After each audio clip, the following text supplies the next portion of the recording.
Bicep की बात करें तो वही मैंने बताया, वही प्रोटोकॉल जिसका था वो हम यहाँ की बात कर रहे हैं। तो लैटरल अप्रोच को आपने फॉलो करना है। तो सिंपल आपने आना है, ठीक है। ये सुपाइन लाइन में भी हो सकता है, ये सुपाइन लाइन में भी हो सकता है, ये प्रोन लाइन में अगर हैंड आर्म आपका हैंग है उसमें भी हो सकता है।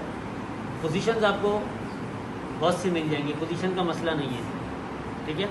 सिंपल आपने आना है और बाइसेप को आपने यहाँ से करना है पुल, ठीक है। ये आपका बाइसेप है, ये पूरा बाइसेप है आपका, और आपने इसको करना है पुल, जस्ट लाइक जैसे मैंने इसको किया था। पुल करने के बाद सिंपल ये मैं बाइसेप पे हूँ जी। क्या चीज़? और ये ब्रेकियल आर्टरी मेरे हाथ के नीचे बिल्कुल मैं फील कर रहा हूँ उसकी पल्स।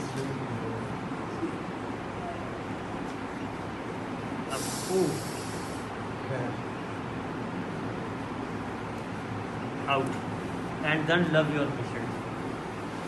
सही है, मसल ट्विच था, कोई लैटेंट था, तो ज़बरदस्त कैंडिडेट है। लेकिन इसका ये मतलब नहीं है कि ये कुर्बानी का बकरा है, ये मंसूर है।